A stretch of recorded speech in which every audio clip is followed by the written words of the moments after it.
your shirt off. Take your shirt off.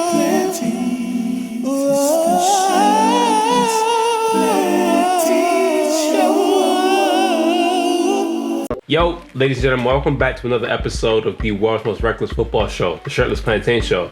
Over here, we have nothing but hit records because that's what Diddy pays us to do. So let's get straight to the content. So this week, we're going to talk about midfielders. We're going to start off with one of the, most... Coach, take it away. It's Michael Ballack. I don't even have any words. A grown man. Michael Ballack is the definition of a grown man. He was never ever a child. He came out of his mum's womb at 27 years old. He already had a mortgage. He already settled down with his wife. He was just born a grown man. Like the analogy that Xhaka used about his parents giving him his keys or whatnot. Ballack never had. He just had his own house from birth. He was the man of the house. Wherever he went, he was the man of the house. He was born with the house key. Yeah, he was born with the house keys, molded by it. He actually built the house in the womb. Xhaka merely adopted them. But you know what? Before you continue, Coach, one last thing about Ballack and his status in the game. Like, if Michael Ballack went to Chicago, he went to Cabrini Green in Chicago back when Cabrini Green was still a hood, people there would see him and immediately just be like, hey, what's up, big homie? That's Michael Ballack. He's just everybody's big homie. Like, you have to respect him when you meet him. When you see him, you respect him. Yeah, so like, you know how in Queensbridge back then with like Mobb Deep and Nas, he was like the OG as well. So, Right, he was the OG Dunn. He made up the Dunn language. He kept it thorough, nigga.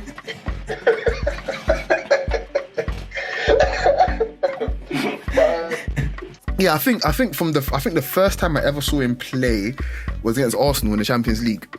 And I think it was in a group stage from what I remember. But yeah, they smashed us. Well, in the first game we drew, but they smashed us 4-1 in the second game. And it was so funny because I think in the first game he played a lot deeper, and they were obviously he stood out then. And then in the second game he played further up, closer to the forward line, and then they beat us 4-1, and that immediately let me know that this guy is something not to be messed with, shall I say. There was nothing in midfield he couldn't do. He could do absolutely everything you could possibly want from a central midfielder. And then on top of that as well, he was a physical machine. Like, his shoulders, like you could have Olivier Giroud standing behind him and you wouldn't even know, because he was just so big and overbearing. And then on top of that, both of his feet, right foot, left foot, could shoot from 70 yards. It didn't matter to him. He could literally, he was your Swiss Army knife, but completely and utterly made in Germany. Like, he was just so, he didn't lack in anything. And I can't stress to you guys enough. He was literally a grown man. Like, there wasn't, if you can name me one game where, especially in his peak years, where he was completely and utterly outplayed and dominated, I would genuinely like to see it, because I can't remember one from my memory where he was so good. Even at Chelsea in his latter years as well, like, it didn't matter. Like, he was just still a really, really great and dominant player. Like, ask that referee. Mr. Dependable. For Germany as well, he was unlucky because I think, what year was it? He lost 3 finals in 1 year. He lost Champions League final. He lost the World Cup final as well. He might have lost the German Cup final as well. That was 2002. 2002. It was 2002. Yeah. Like, he lost 3 finals in 1 year, and I think he was a star player for all 3 of those teams. So he Michael Ballack is one of the footballers from years gone by that 120 million% could play in today's game and be one of the best players by far. Like, he was just so good. Like, there isn't much that I can't really name a weakness in his game. I can't. Maybe if he had, like, I don't know, blonde hair, but again, he had black hair. It's just he was just perfect. Like, Michael Ballack was just. Trust me, Coach. In the stadium which we got to watch Michael Ballack, Adolf Hitler was already plenty happy with him. I promise you. He was that good. He didn't need the hair. All right, that's enough. So next player is Edgar Davids. Edgar stood out because of his glaucoma. He had to wear the goggles, and then, like, he was just this, like, pit bull. Like LVG called him a pit bull. Like literally, like this guy, like 5'7", all of him, just with locks, just chasing you all over the pitch. Like what Davids did, like literally, you could be on the pitch like 60 yards away, and the second later he'll be right at your heels, just kicking at you, because that's just what Davids did. He just was that guy. He was one of my favorite players growing up because he looked cool. You see this guy with like locks. It was the aesthetic. The aesthetic. Davids had the aesthetic. It was just... Right. Davids was the first jersey that I actually bought with money.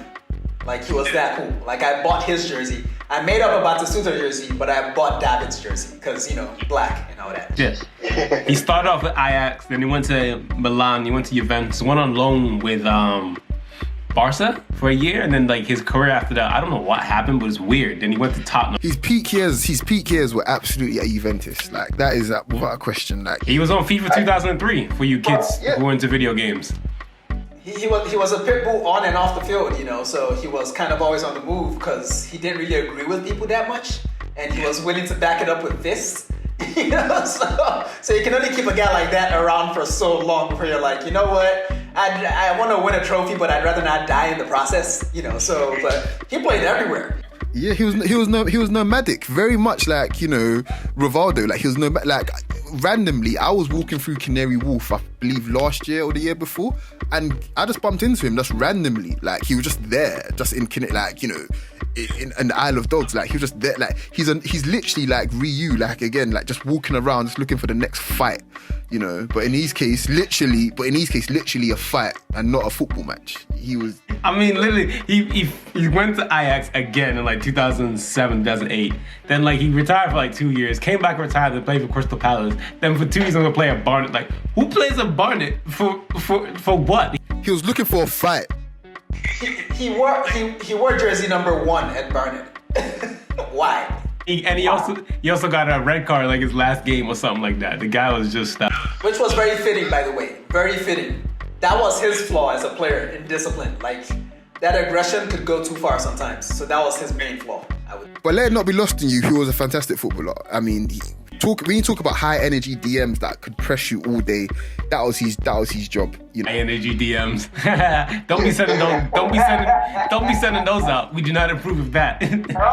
No, we're all retired. Who do you think is most similar to him in today's game? Who's a thug in this game? If N'Golo Kante was a little less disciplined, it would be him. Like that same level of just how many lungs do you have? Like how can you run all day? Like why are you not sweating? Like what's going on here, man? Like that guy. But Davids had way more going forward than Kante did. Than Kante does rather. Way more. Also, since you kids love like, you know, flashiness, he was also in the Nike commercial in '96 for the Good versus Evil. There's also in the 2006 The Cage Tournament, which is probably the best football commercial ever. He was in the Euro 2000 Nike tournament as well, where with Louis van Gaal and Andy Cole and Dwight York and Figo and Guardiola, and I think was Mendieta in it as well. Mendieta was in the Cage Tournament. And like we mentioned, he was in the FIFA 2003 cover. So Davids had a really solid career. I mean, that's one of those guys that like, if you wasn't there, you had to be there. And he's just, he needs his flowers, man. That guy was literally a pit bull, like just a little pit bull. The last player that we're gonna talk about, off camera we spoke about it. He probably is the greatest midfielder of all time. His career probably literally lasted 3 decades. And take it away. We're talking about Lothar Matthäus.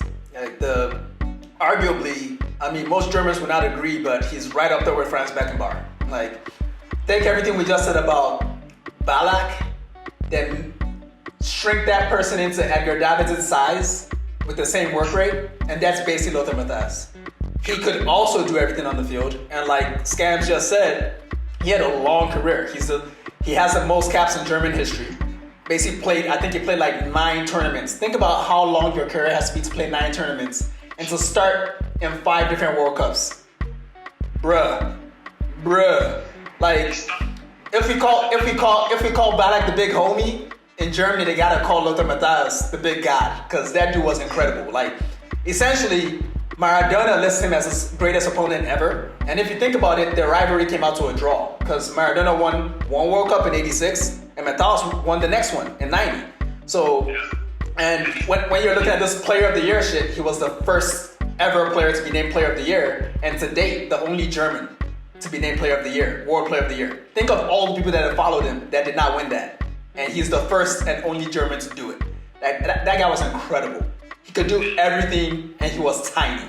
It was crazy to watch. Yeah, so all you guys who are like complaining on Twitter that girls don't like your height, just look at Matthäus. You know, he was the same height as you, 5'7", and he still got girls. And I have to admit, his name is super cool as well, Lothar. He sounds like a werewolf. Yeah, the only thing missing from his career was the Champions League. Like, he basically lost 2 Champions League finals in similar circumstances. Like, one in '87 to Porto, where they came back from 1-0 down to score 2 late goals. Then the infamous treble, lost to the treble United team in 1999. Like, right after they took him off the field, United scored 2 goals. You know, so that's literally the only thing he didn't win. Outside of that, like, if you go look at his honors on Wikipedia, you'd be there all day. Like, this dude was just an incredible player. And if you don't do anything else after you watch this episode, please go watch just any of his highlight packages. Just watch a tiny, pocket-sized demon just destroy people. Like, he was incredible to watch, incredible player. Arguably, you know, I mean, we're real black over here, so Seedorf is our choice, but at gunpoint, I'm willing to admit that Lothar Matthäus was better. Yeah, I mean, his career started in 1979. He finished it in New York, New Jersey with the Metro Stars in 2000.